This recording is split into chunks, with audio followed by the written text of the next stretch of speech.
pardon my language, you can't fucking guard me. And then he turns to the front row of Timberwolves fans and he says, and I quote, "Go home, bitches." That's Luka. That's my all-time favorite playoff line. Go home, bitches. I'm relentless. Can you feel this? I'm going all in. It's time to cash in. One moment in time. Let's get at this. Be tremendous. Relentless. I'm relentless.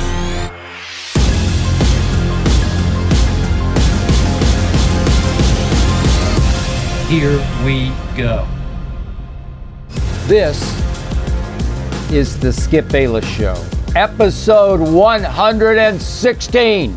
How time flies. This, as always, is the Undisputed. Everything I cannot share with you during the 2.5-hour debate show that is Undisputed.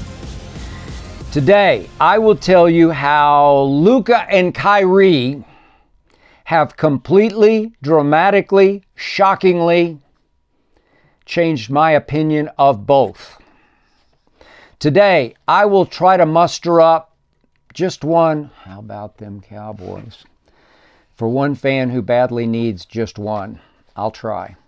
Today, I will tell you how I feel about LeBron James so constantly, relentlessly, gratuitously F-bombing.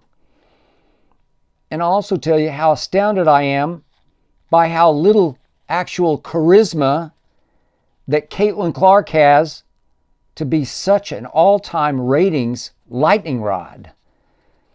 Today, I will tell you how shocked I was that Ant-Man turned into Can't-Man.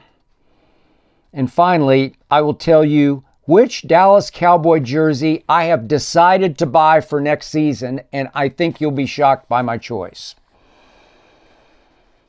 But first up, as always, it is not to be skipped. Okay, as I always tell you,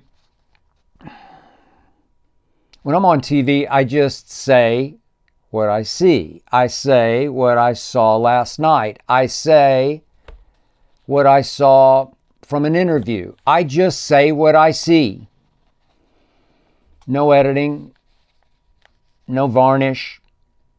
Straight from the gut, from the heart, from the soul, from the depth of my psyche, I say what I see. And right now, I am seeing a shockingly different Luka and a shockingly different, an impossibly different Kyrie Irving. I didn't used to have much use for either one of those guys, but they both won me completely back over because I just say what I see. So let me say what I am seeing from both. Luka has had an all-time on-court transformation. Kyrie has had an all-time off-court rebirth. Let's start with Luka. Back in 2018, 2019, that season, his rookie year, my former partner, Shannon Sharp, started referring to Luka as Baby Bird. You might remember this on Undisputed. That's Baby Bird as in Larry Bird, as in Larry Legend. And I'm like, seriously? Baby Sparrow maybe, but not, come on, not Larry Bird. Young Luka was actually more like a LeBron. Couldn't shoot threes to save his life. Liability at the free throw line, especially the late game free throw line. In his first 10 moments of what are called clutch time shots, his first 10 clutch time shots, those are late and close shots. Would you believe that Luka Dončić made only one of his first 10 in the NBA? You remember the 2021 playoffs? It was his second one. He had the bubble playoffs against the Clippers. This is the next year, 2021. Would you believe that Luka in that series against the Clippers, it went 7 games, would you believe he shot 53% from the free throw line? That was Luka. I was rooting against him at that point, and every time he went to the late game free throw line, I'm like, oh, look out. We got you now. He was gagging free throws left and right. It got so bad that I started to feel bad for him. He was losing it. He had the demons embedded deep in his psyche when it came to the late game free throw line. 53% in that series. But I should have noticed, because guess what started to rear its maybe ugly head, at least for home teams facing Luka. Remember what happened in that series against the Clippers in 2021? Luka came out here to LA, to what was then Staples. Luka, pretty much by himself, beat Kawhi and Paul George, just beat them up, just shredded them. Would you believe those Dallas Mavericks, it's 2021 playoffs, won both games 1 and 2 out here in LA? You've seen that now here lately, haven't you, from Baby Bird? And then Luka went home. I'll never forget, it was a Friday night. My wife Ernestine and I are on the couch watching this game, and we're in awe because I thought the Clippers that I loved at that point, Kawhi's Clippers, were cooked, and they started to cook the Dallas Mavericks and Luka in Dallas at what was American Airlines Arena. Remember that Friday night game? It was all Kawhi and all PG and no Luka. Remember what happened on Sunday? It was all Kawhi and all PG and no Luka. And all of a sudden the series is tied 2-2 going back to Staples. Should have known, should have seen it coming. And guess what happened? Luka happened. Game 5 at Staples. Dallas wins. It goes back to Dallas. And guess what? Right on schedule. Luka crumbles. Luka disappears. Mavericks lose at home. And all of a sudden we go all the way back to Staples for a Game 7. And this series has gone 3-3 reverse. Every game has been won by the road team. Remember what happened in Game 7? Luka went for 46 at Staples. Luka had 7 rebounds and 14 assists in Game 7. He did have 6 turnovers, as he is wont to do. But he made 5 of 11 three-point shots in that game. But the Clippers just had too much because it was pretty much Luka against the world. The Clippers prevailed 126-111 to advance. Kawhi was about to get hurt, as you recall, against Utah, and that was going to be the end of that, although playoff P carried them for a ways until Chris Paul happened. But my point to you was, that showed you the first sign of road warrior Luka. Now let's look at three-point shooting, shall we? Let's look at Luka over his career, shall we? Let's go to his first year. He goes 33%. Next year, 32%. These are horrendous totals for a playmaking sort of point guard, 2-guard. Next year, he improves a little bit to 35%. Then he hung on at 35%. And then he dropped back to 34% a year ago. And then this year happened. Luka Dončić obviously got in the lab in the offseason because he improved his three-point shooting this regular season, that we just finished. 38% he shot. Now let's look at the free throws. He's never been a great free throw shooter, neither has LeBron. But Luka, here they go across the board starting rookie year. 71%, 76, 73, 74, 74. Not great, not great, not great. Kind of in LeBron territory. This year, 79%. Big leap. That's a big leap. And by the way, this year, Luka has shot 11 three-point shots per game. That's high, high, high. So he's making 38%, shooting 11 a game, which brings me to this year's postseason. What a run he has had. Unbelievable from 3 because Luka has just been scorching from 3 in the postseason. If we look at just these playoffs, in total, he's 43% from 3 and 85% from the free throw line. Against Minnesota, he averaged 32, 10, and 8, and we know about his walk-off shot in Game 2 at Minnesota. But all this was accomplished against the number 1 ranked defense, so the stats said. And I'm saying Luka actually deserves to be this year. I made the case on Undisputed. He actually deserved to be the most improved player in the league. Nobody's going to give it to him because he's just too good. That happens to somebody who's more fringy. But Luka, did anybody improve as much in this league this year more than Luka did? I mean, all of a sudden you're shooting 38% and then you go all the way up. Now, I know this is a regular season honor, obviously, but then you vault to 43% throughout the playoffs from three, 85% from the line. This is all-time, off-the-charts, sensational, shocking improvement from a player who was already considered pretty great to begin with.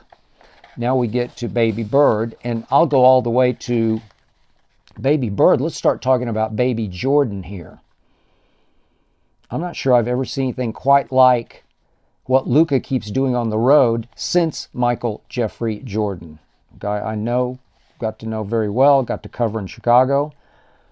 Luka's definitely got some Jordan in him. I think we can already go to Jordan-esque because Luka has turned into the ultimate road warrior. The Dallas Mavericks have now won 5 straight road playoff games through the Western Conference. That's impossibly great. Luka in his career is now 12-12 on the road. I know it doesn't sound like much, but go look at anybody else. Nobody's 500 on the road. 12-12? And you saw what he kept doing at Minnesota? It was Jordan-esque. He kept picking out people in the crowd who were picking on him and talking to them. That's for you and that's for you. Remember the Friday night game? The game 2, the walk-off shot. Effectively, I know Naz Reid got another one, but it felt like a walk-off shot. The late shot over Rudy Gobert. Remember that? Backpedals up the court screaming at Gobert. Pardon my language. You can't fucking guard me. And then he turns to the front row of Timberwolves fans and he says, and I quote, "Go home, bitches." That's Luka. That's my all-time favorite playoff line. Go home, bitches. Then remember game 4. Remember what happened? He's screaming at Luka. I thought he was screaming at Snoop Dogg, and he's screaming at some fan who was calling him a crybaby. And he yelled after he had an and one in the third quarter, I believe it was. "Who's crying now?" Pardon my language. "Motherfucker." This is Luka. This is gentle Luka who never says anything to the media. "Oh, I was speaking in Slovenian." Okay, no, you were speaking in good old hardcore American. That's what you were speaking. I'm starting to love this guy because that was Jordan. Jordan always picked out something somebody said, even if he had to exaggerate it, embellish it, or even flat out make it up. That was Jordan. He was always on some mad mission to get even with somebody, and I'm starting to see it from Luka Dončić. But don't give me Baby Bird, to tell you the truth. I don't really see any Baby Bird at all. Larry Bird, was 3 times all defense, and Larry Bird didn't need the basketball the way Luka does. Luka just dribbles the air out of the basketball, and it works.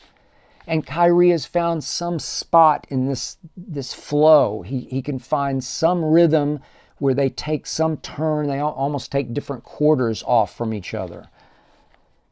Larry Bird didn't need the basketball. He just played in the flow. Just made it happen, made everybody better around him. Very unselfishly. Luka's pretty selfish, and it works. I'd want the ball in his hands also. And now that I speak about his defense, knowing Luka, he's just the kind of guy who, if he figures out, if they don't win this finals and it becomes clear that he was a defensive liability, I think he'll get in the lab and figure out his defense. And I think you'll see him turn into a second or third team all defensive team player because he's averaged 2 steals a game through the playoffs. And trust me, that's high. This guy is something. This guy is special. And I congratulate my man Shannon Sharp because he was on to something early. Again, I can't quite go Larry Bird, but heck, if Shannon started calling him Baby Jordan, he might have been closer to the truth because there is some Jordan going on here. And as you know, I don't toss that around loosely. I just can't believe in the end, as I look back, that the Atlanta Hawks actually passed up Luka Dončić for Trae Young. I just can't make peace with that in my mind. What a mistake that was. Okay, now to Kyrie. I had a very reliable source, very close to Kyrie. Back in those days, he was with LeBron, who detailed their breakup for me. And the biggest point that he made to me about Kyrie and LeBron was that Kyrie actually finally concluded that LeBron actually prioritized his own personal stats over winning playoff games. That was what I was told. That LeBron was quick to find the post-game stat sheet to see just how well he did despite the final score. I was also told of a personal issue I will not get into, completely off the court issue between the two of them that served as the last straw. So Kyrie forced a trade, but how blessed was Kyrie, because he wasn't shipped out to Orlando or Utah. No, Kyrie got to go to the Boston Celtics, a cornerstone NBA franchise, a legendary franchise, right up there with the Los Angeles Lakers. He got to go to Boston with a hot young team with Jason Tatum and Jaylen Brown, Marcus Smart. And it was classic be careful what you wish for, because Kyrie thought he was ready for that and he wasn't. So many condescending quotes came out of his mouth about his younger teammates. They don't understand. They don't get it. He began to remove himself from his teammates. He began to disengage from his teammates. He became the ultimate solo act on the court and during practice or shoot-arounds. Kyrie was unto himself. Even after he told season ticket holders at a Celtics celebration early on in his stay there that he would be a Celtic for life, that he fully planned to re-sign forever and ever with the Celtics. He got hurt in that first playoff run, and those kids carried that team all the way, remember this, to a Game 7 of the conference finals against LeBron and company. They lost, but you could see the glimpses of young Jason and young Jaylen. Here they came. No Kyrie. Next year they lost in the second round in 5 games to Milwaukee. Remember that debacle, that eyesore? Kyrie shot 22% from 3 in that series. And pretty soon he forced his way right on out of there because he was a free agent, and he said, screw all of you. I'm out. I'm going to Brooklyn. Remember that classic footage at the All-Star game? Up the tunnel, he's up in Kevin Durant's face, wagging 2 fingers in front of him, saying, we got two max contracts to be given in Brooklyn for Kyrie and KD. Kevin's been always a little more of a follower than a leader, and he followed Kyrie right on to Brooklyn, to his regret. As you know, those sort of 3+ seasons with the Nets, marred and scarred by all kinds of controversy. You remember Kyrie refusing to get vaccinated, so he couldn't play home games in Brooklyn because of the New York City laws. Just split that team apart. It was never going to work. It started with that, sort of ended with that. I know James Harden was there and then he wasn't, but it all started and finished with Kyrie. The leader of the team became the team splitter just because he refused to get vaccinated, when so many of us in workplace situations just had no choice. If we wanted to continue to work, we had to get our vaccination. And maybe you believed in it, maybe you didn't, but you just had to do it for everybody's sake so that we could sort of go on with our lives. And Kyrie said no. Okay, I respected that, but as I said at the time on Undisputed, then just go home. You didn't quit collecting your check. No, I want my check. I just don't want to get vaccinated. And then, of course, fatefully and most notably, or infamously, Kyrie, out of the blue, posts a link to a documentary that was scathingly anti-Semitic. It hit me personally very hard because my wife is Jewish. I belong to a golf club here in LA, Brentwood Country Club, that is mostly Jewish. Play golf always with Jewish friends of mine, so it hit me very hard. I took it very personally because Kyrie would not back off. He was given multiple chances, media session sort of setups to at least disassociate himself from anything anti-Semitic, and he would not do it.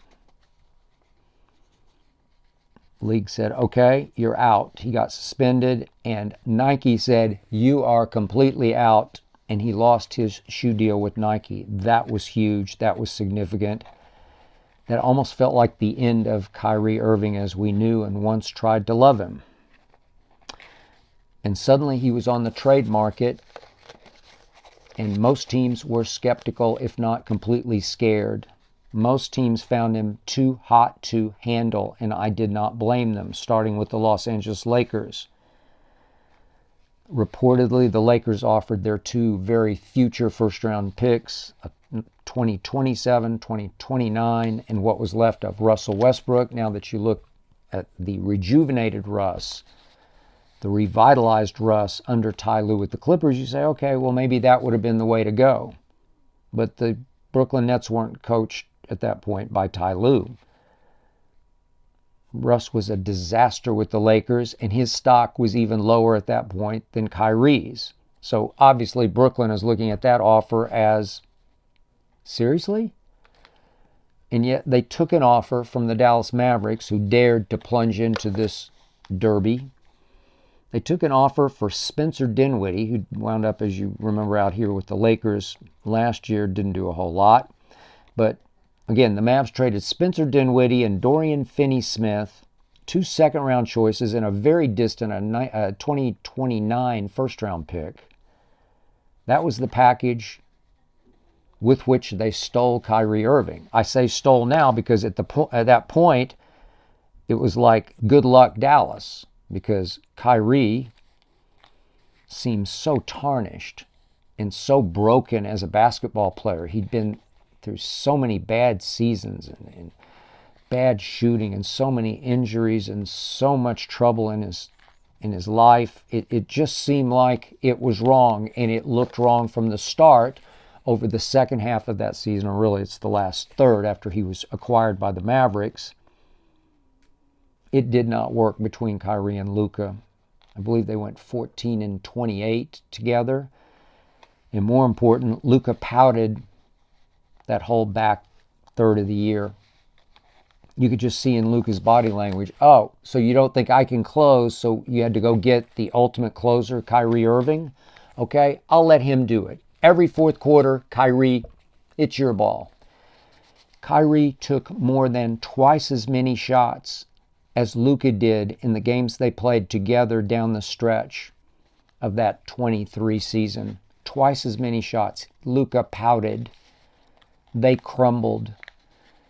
They fell completely out of the playoffs into the lottery, and they obviously tanked the last couple of games, which allowed them to acquire this kid from Duke, this center, who is very lively, named Lively.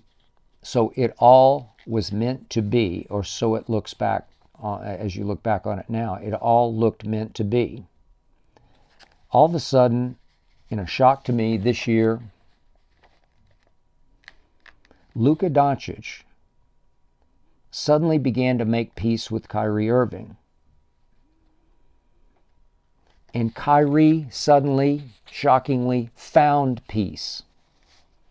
I'm in awe of the transformation I see in Kyrie Irving, and I think it is completely for real, legitimate, authentic. I don't think he's acting. It feels genuinely like he's a new man, a changed man, a better man. Maybe the better man just had to come out. But Night after night, I watch Kyrie Irving and I think back to the last 3, 4, 5 years and I say, who is that? Where did he come from? He says now that it was a big deal in Boston during those years. He lost his grandfather, who was his mentor, sort of his spiritual guide. Shook him up. I get it. I got it. I give him certainly that pass. That's about as legitimate of an excuse as you can find. But now I'm looking at Kyrie the father, Kyrie the husband, who says his family has fallen in love with Dallas in large part because the weather is so much better than the depressing weather in Cleveland and Boston and New York, Northeast weather. I know it. I've lived in it. I lived in Chicago for 3 years. But the beauty of the Mavericks is that Kyrie clearly is the leader of the team. Luka doesn't want to be the leader. Luka lives in his own world, and it's a great world. But Kyrie is the biggest reason this team is in the finals. Not only is he a clutch closer, I think he's the clutch closer in the locker room. When issues arise, the young players look to Kyrie. When trouble stirs, they look to Kyrie to put out the fires. And I believe that he does because he's been there and done all of that. Nobody's done worse than he has. Been in more complicated situations, more clashing egos than Kyrie has. He's found peace. He and Luka somehow figured each other out, and now they lean on each other. You feeling good? You got it? You feeling it? Okay, you go. And it's not like they need to alternate possessions. That was the problem with Kevin Durant and Russell Westbrook in Oklahoma City, and that is the problem now with Kawhi and Paul George on opposite wings from James Harden with the Clippers. That they literally degenerate into your turn, my turn. Russell Westbrook dribbling the ball up in Oklahoma City. Do you want it? Or I think I'm going to go with it this time. And they would literally sort of alternate possessions, or in KD and Russ's case, Russ would take 3 shots to KD's 1. But in this case, they alternate surges, quarters, flow. They alternate flow. They complement each other so beautifully. It is so beautiful to watch. I was listening to LeBron's podcast with J.J. Redick, the next Lakers coach, obviously. And J.J. made the point that never in the history of the NBA has there been a player so aesthetically pleasing to watch when he's on a roll. LeBron made the point, well, there's never been a more gifted player in the history of the NBA than Kyrie. We have to define gifted. We did this on Undisputed. I'll leave it there. But I did love what JJ said because I get aesthetically pleasing. It's just so beautiful to watch Kyrie in the flow just say, I got this. The handle. We've never seen a handle like this. I'm sorry. This is early Globetrotter stuff. This is Goose Tatum stuff. The shot making, the shot creating is Meadowlark Lemon stuff from the early Globetrotters. Meadowlark was not of this earth. I don't care. It's like no human could do what I used to watch Meadowlark do. And Kyrie is of that ilk. He's from somewhere else. He's that gifted and that pleasing to the eye. But Kyrie, for me, is just as pleasing to my eye off the floor in interview situations because I'm here to say, Kyrie Irving has turned into the best interview in all of sports, and it ain't even close because this man is so wise. He is so deep. He is now so open and willing to answer any and all questions without a defense mechanism kicking in. No edge, pure peace. Man, I'm falling back in love with the guy. In fact, I'm falling in love with him in ways I never was before. Basketball love. I haven't forgotten what happened. I haven't forgotten that post. But I definitely have forgiven. He's just such a joy to watch. He makes me happy watching him play. He's just radiating such extreme positivity, and it just seems so real and so right to me. If you told me 2 years ago that Kyrie Irving and Luka Dončić would be side by side in a backcourt in the NBA Finals, I would have laughed in your face because it ain't happening. Double jeopardy, or so it seemed. Now it's double trouble for the Boston Celtics. Mavs in 7, thanks to the ultimate road warrior. This is Adam from California who asks, can we get a "how about them Cowboys" to just make us fans feel a little better? Okay, Adam. Here goes. How about them Cowboys? I'm sorry, I just can't muster it up. I can't tell a lie. Said this on last week's show. It just keeps getting worse by the week. What am I supposed to do? Christian McCaffrey, signed, sealed, and delivered for 2 more years in San Francisco. I used to think they were our arch rival. Now we're not in their league. Saquon, signed, sealed, and delivered. Wait. Oh, he's in Philadelphia now. Oh, that's definitely our arch rival within the division.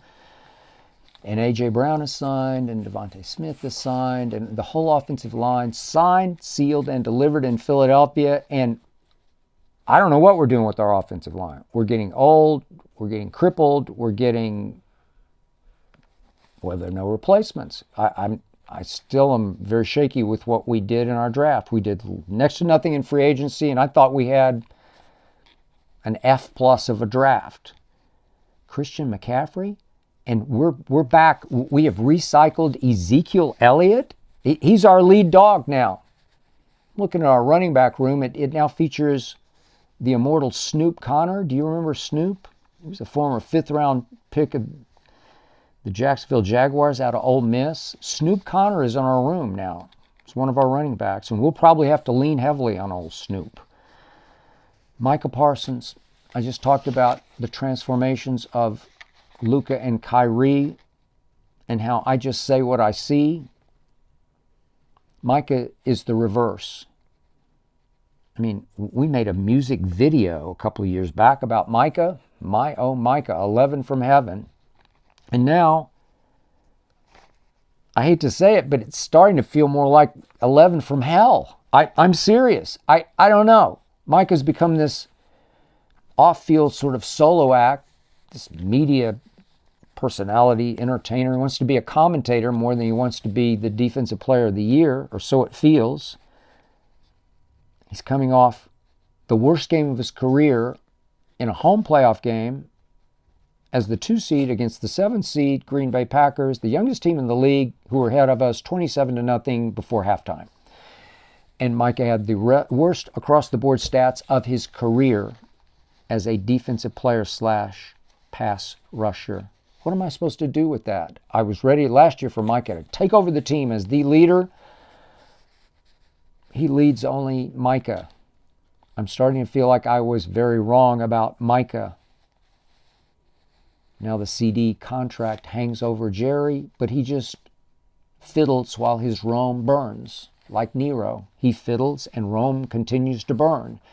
And the price continues to go up, up, up as Justin Jefferson gets his money. I'm sure Jamar Chase will soon get his money. And then CD will get even more than both. It almost feels like Jerry is actually undercover CD's agent. So Jerry's the agent negotiating against Jerry the GM, and the agent is winning because CD's going to break all the bank. So all the money is going to go to Dak and CD and then maybe to Micah. And we're not even a playoff team on paper as we sit right now. And I'm starting to root for Trey Lance to somehow, I never root, I'm going to knock on wood here for Dak Prescott. I never root for anybody to ever get hurt. But I'm just hoping Trey Lance just gets a chance maybe. I used to love him. He may be our only hope. It's just getting dark early in Dallas, Texas, even though June, the sun's supposed to stay up the longest. No, it's just getting dark early. It just all feels so wrong to me. But Adam, I think about this. I think about your request. And I think about who I am and what I've been my whole life since I was 10 years old. I lived for the Dallas Cowboys. I wrote 3 books about the Dallas Cowboys. Pretty soon I'm going to sit for a 5-hour interview with the folks from Netflix doing this huge cowboy documentary about the team of the 90s, the dynasty of the 90s. It's a documentary that should rival the Last Dance documentary on the Chicago Bulls. It will be the answer to that documentary. It could be all-time great because I know these stories because I live them. I am the Dallas Cowboys. Part and parcel. They are me, I am they. So Adam, you know what? I got to suck it up just for you. How about them Cowboys? Thank you. That felt pretty good. I don't know why, or for what, but it felt pretty good.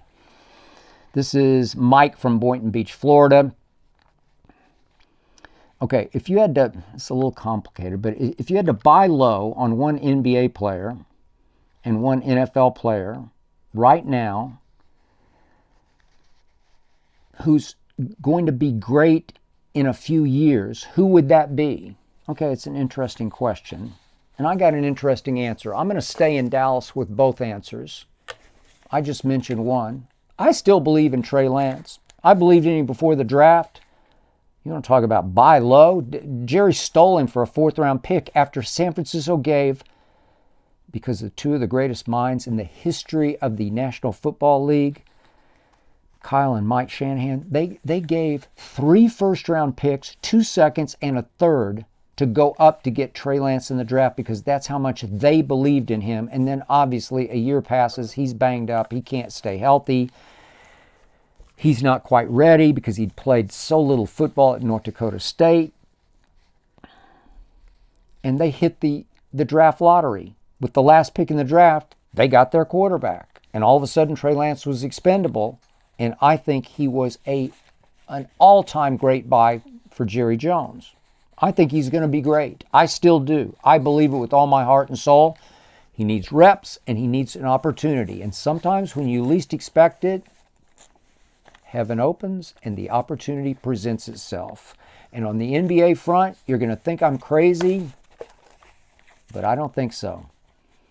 For the Dallas Mavericks, every time I watch Jaden Hardy come off the bench into the game, it might be for 3 or 4 minutes at a burst. At age 21, he lights up my TV screen. He jumps literally off my TV screen at 6 feet 4 inches tall. Out of high school in the Las Vegas area, he was a 5-star recruit. Maybe Kentucky, maybe UCLA. No, G League Ignite, averaged 18 a game. As a 19-year-old, he's only 21. Lights it up, plays without fear, makes things happen.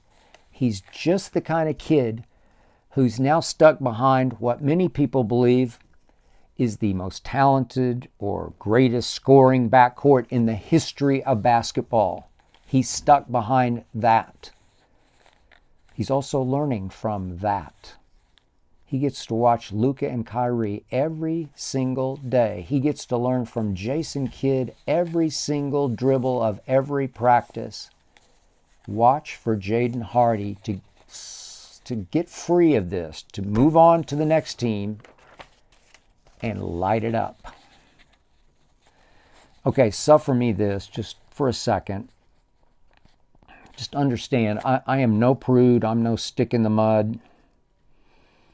I grew up in a rough neighborhood in Oklahoma City. Trust me on this. I fought my way home from Mayfair grade school more afternoons than I would like to remember.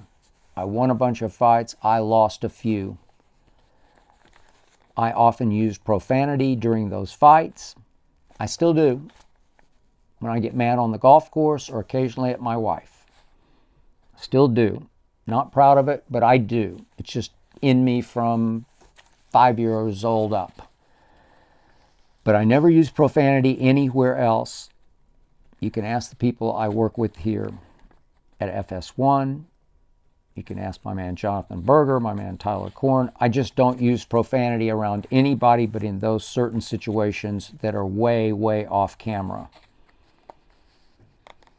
Never.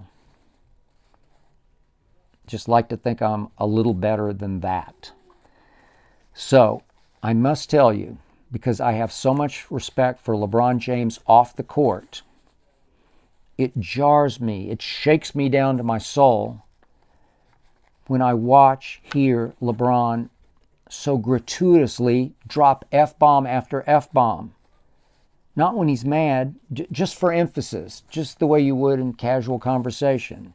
Effing this, effing that. I'm effing this, I'm effing that. But he is so effing, okay, I get it, but I don't. I mean, I promise. He's got the school in Akron. All those kids at school, do they all curse? Yeah, they all curse. We all know they all curse. But there's just an example that you would think the founder of the school would set. You would just think he would give parents everywhere a little bit of a break, because you know what they're thinking every time he F-bombs for no real reason. LeBron, I just see parents day after day just dropping their heads in their hands. LeBron, you're killing me. What am I supposed to tell my kids? No, you can't use that.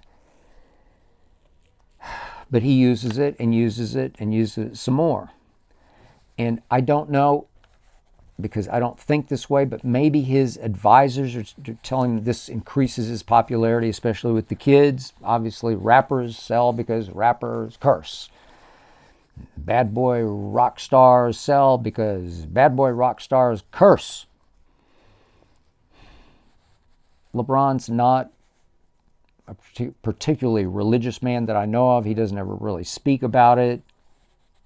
So it's not like he has some big religious standard to live up to, so I don't hold him to any of that. But I just have so much respect for him as a man, as a social and racial commentator, influencer, as just a role model, as a father, that I just can't quite come to grips with all the F-bombs. Forgive me.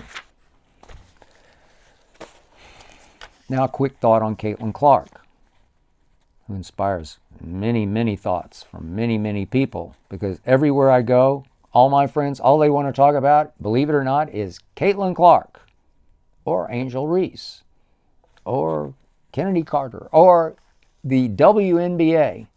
They're all talking about the WNBA in largest part because of Caitlin Clark. She is the biggest ratings lightning rod magnet, obviously, in women's basketball history. Yet, here's a quick early thought about Caitlin, whom I've watched very closely. She actually has very little sort of natural charisma to her. I mean, Angel Reese, whew, she's got charisma. Big personality, as you know. Lover or hater sort of charm. She's got style. She's got the look. She's got the controversial tweets and the IG posts and the TikTok posts. And it's always something with Angel Reese off the floor. Her quotes, post-game, off-day interviews, they're controversial often, but wildly entertaining from Angel Reese. Her interview quotes. I mean, she even got invited to the Met Gala. Way to go, Angel. I didn't see Caitlin there because I don't think Caitlin wanted to be there. Caitlin, in the end, is pretty much plain Jane. There's no real edge to her, certainly off the floor. She gives us in interviews pretty much nothing but cliches. Not that she's hiding behind them. She just sort of lives with the cliches. She's just off the floors, more of a walking cliche. She has 2.4 million followers.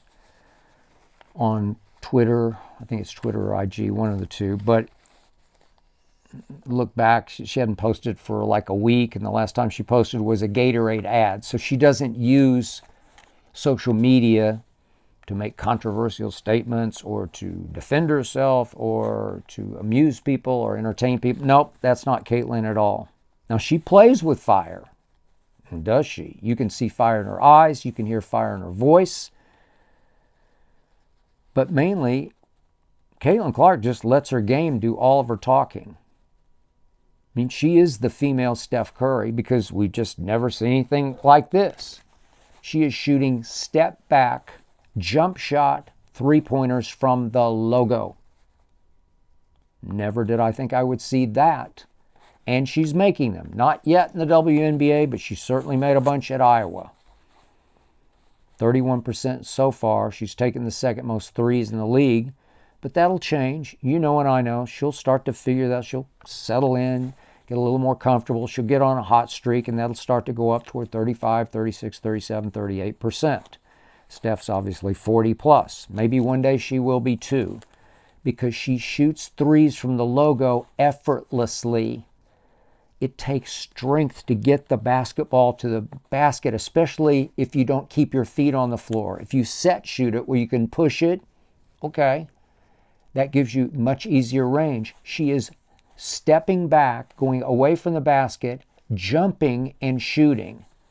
It takes rare strength, trust me, and she has it. But the truth is, if you look hard at Caitlin Clark, she doesn't say much of anything. Well, good for her. She never, ever even gets close to saying she's the reason for the attendance explosion this year in the WNBA. I mean, she just plays. She just plays in a way that we've never seen a woman play. That's her charisma. This is Stevie from Nashville. Aha. How often do you clean your Jordans, and how do you clean them? Okay, Stevie, confession. I never clean my Jordans because I never feel like I need to clean my Jordans because I have so many Jordans. I think I'm now up to 70 pair of Jordan. Is it pairs or pair? 70 pair, plural? I'll go with pair. And by the way, I'll quickly answer a question that I've wanted to answer for weeks here on this show. This is Drew from Michigan who says, when do you buy new Jordans? I just impulse buy Jordans, which my wife can't fathom. She says, well, you get on me when I know, but I actually wear them to work. I go on camera in my Jordans every single day I'm on camera. So I'm up to around 70 pair. And if I see them, I buy them. But I don't wear a single pair enough to ever think I need to clean that pair, because I have a 2-minute drive to work, blessed there, here on the west side of Los Angeles. And I literally go elevator, parking garage, elevator, dressing room. That's my flight plan in the morning. So I feel like I don't go outside. Every once in a while, if Ernestine and I go out to dinner with friends on a Friday or Saturday, we don't do it that much. But if I might wear some Jordans there. But I just never feel like I wear that pair enough that, I got to get them cleaned. I'm not saying that they stay pristine, but I just don't need to clean them, except for my futures.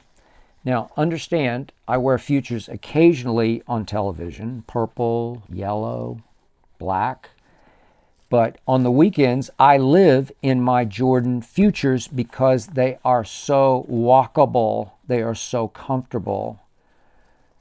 The real Jordans, if you will, are way more about style than about function or comfort or wearability. and I don't travel great distances or walk great distances in those, but the futures you can walk forever. Sometimes we take Hazel, our little Maltese, to the mall. On Saturdays, I'm always wearing my futures, but I bought my pair of black and my pair of white futures, I don't know, I've lost track, 10, 12 years ago, back at West Farms Mall in Connecticut, near ESPN in Bristol, Connecticut. Ernestine would come up for the weekends. She lived and worked in New York, and we'd go to the mall, and I'd buy these things that had just hit the market called Jordan Futures because I liked the look of them, but mainly I liked the feel. And so my black and whites are so worn out, I finally told Ernestine, look, I'm going to buy a new pair of these because I just need them. I've worn them out. We've tried to wash them occasionally, and they just look a little dingy drab when they come out of the washer. They look worn. So I go on my favorite sites, GOAT, Flight Club, and I'm looking, and the black pairs wound up being $500. And I'm like, $500 for these? They must be pretty hot. And I bought them for $500. Shipped them, got them. And I tried to do the whites, and they were more. And I'm like, ooh, $600? So I tried, and they have to get them from another source, and they bring them in to make sure they're genuine, and they weren't, and they refunded my money. Now I'm looking for the, what are called pure platinum. These are just the futures on all my favorite sites. And the last time I looked, a couple of nights ago, because I gave up, they were $2,600. So obviously they are in demand because there weren't enough of them made. But just so you know, this is Drew from Michigan. I drew the line at $2,600. I said no because Ernestine would say, seriously? For a pair of white futures that you're going to wear on the weekend? $2,600? Nope. Too rich for my blood. But cleaning? Nope. I do have a pair of yellows that I keep here at FS1 in my dressing room, and they do get dirty. They're the only pair we've ever sent out. My wardrobe artist, Autumn, she'll send them out to a place right down the block, down Pico Boulevard here from FS1, and they clean them. They've cleaned my yellow ones for me, and I don't know how they do it exactly, but they're the only ones. But only futures seem to get that dirty. Okay, speaking of Autumn, my wardrobe artist, my friend Autumn, this is Sam from Michigan. Do you pick out your Undisputed outfit each day? No, I do not. Autumn does pick them out because Autumn knows what I do love. But I do pick out my shoe choice each day. She always sort of signs off on it, but I pick the shoes, she picks the suit and the shirt. And she knows that I love all black, which I wear every Friday. That came from long ago, far away. My first year on Cold Pizza in New York City, we had a makeup artist, very smart woman, and she told me, your color is black. You look the best in black. I'd never thought of that because I've always been a blue guy.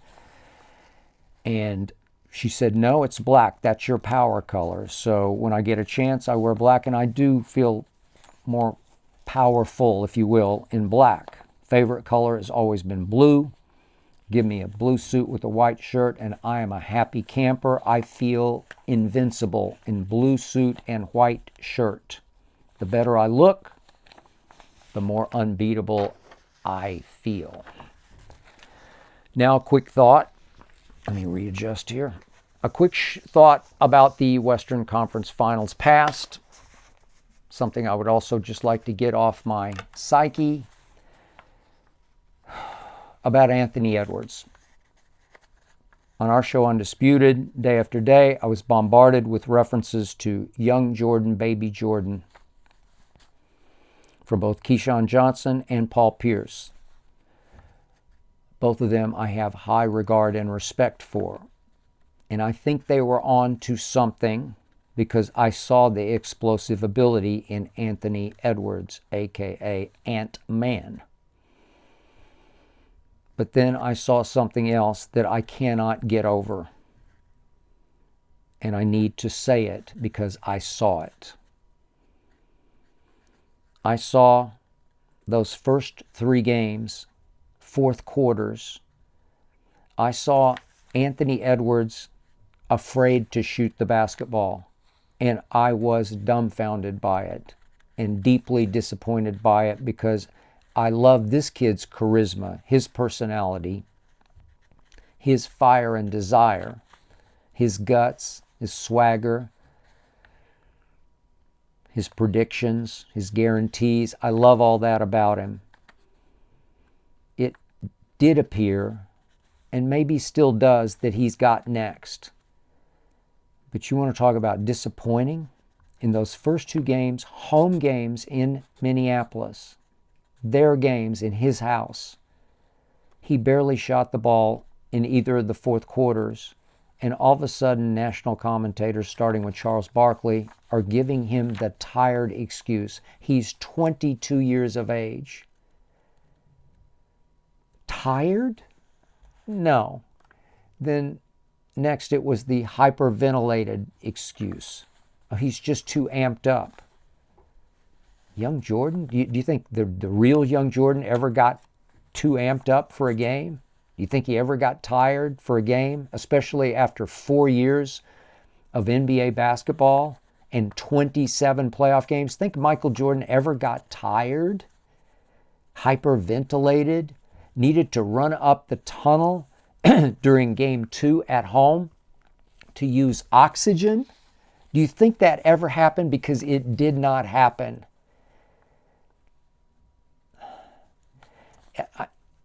I'm not disappointed in what happened when he shot. He just didn't shoot very much. And finally, the capper was when they finally won game 4 to avoid the sweep. And he shot 7 times during the fourth quarter. Way to go, kid. You're it. They're going to go as far as you take them. He shot 7 times. In his on-floor interview immediately after the game, he said, and I quote, when asked, what was the difference this time? He said, I didn't stand in the corner and shy away from the ball. So he admitted, he indicted himself. Those 2 lines, that's all I need to know about you not being the next Jordan. I didn't stand in the corner and I didn't shy away from the ball. Do you think those 2 thoughts ever entered the realm of consciousness of Michael Jeffrey Jordan? No. I just wonder, what is he really made of? Wildly talented, wildly likable, wildly entertaining. That dunk, game, what was it, 3? Okay, Jordan-esque, I'll give you that. But a lot of guys can dunk. But not a lot of guys can take over fourth quarters. And I'm just not sure Anthony Edwards is really that dude, really that guy, really that young Jordan. I'm just not sure about it. In those 5 fourth quarters that he played against Dallas, he was a -17. He barely got to the free throw line. He shot 5 in 5 fourth quarters. He took 4 threes. They were all in the first game. He went 2 of 4 from 3 in game 1 in the fourth quarter. So he wasn't shooting jump shots, and he wasn't getting to the free throw line. He wasn't young Jordan. And I just want to be on record as saying, I don't see it. I see the overall, because I'm looking at just against Dallas, he averaged 25, 9, and 8. Very good. Shot 43% from the floor. Just okay. 41% from 3. That's sensational. 75 from the lines. Okay. For the playoffs, he was 28, 7, and 7. These are big-time numbers. Obviously, all-star type numbers. 40% from 3 for the whole playoff run. That'll work. But overall, against Dallas, he was a -32. That won't. In the end, for me, Ant-Man was more Can't-Man. Final question comes from Dan from Maryland. Would you ever get a Brandon Aubrey jersey? Brandon Aubrey? You mean the Cowboy kicker? So I read this last night, and I started thinking about it, and I slept on it, and I thought, Dan, you are on to something. Because seriously, I'm being very serious with you. For me, Brandon Aubrey was it last year. I mean, I love CeeDee Lamb, and I hope he gets paid, and he'll wreck our cap like Dak did, Micah will. But the point is, the best player on the field played the position I hate the most, kicker. I hate kickers. I hate kicking. I don't hate them. I just hate what they do. I wish it could be abolished. But it never will be, because it's wildly exciting for all the wrong reasons. And so, as I've said from the start, if I were an owner, I'm going to spend a first-round pick on a kicker. I'm going to get the best one out there. And guess what? Jerry Jones didn't spend anything on Brandon Aubrey. He took him off the scrap heap, off the USFL scrap heap. Brandon Aubrey, who went to Plano High School right there in North Dallas. I used to play basketball at Plano High School back in the days when I was the columnist of the Dallas Morning News. Knew the basketball coach had a key to the gym. And Brandon Aubrey went to Plano High School? He's right under your nose? And then you can raise your nose high, look down your nose at everybody because you got Brandon Aubrey? Really? He was first team All-Pro last year. First team All-Pro. He set records all season long. As I looked at this last night, I sort of lost touch with the magnitude of Brandon Aubrey's season last year. He made 36 field goals. That's an NFL record. He made the most 50-plus yard field goals without a miss in a single season ever. 10 of those. Most kickoffs for touchbacks kicked out of the end zone. The most ever in the history of the NFL. 99 times Brandon Aubrey kicked it to a touchback. And with these new rules, these new kickoff rules, he's magic. He's gold. Whew.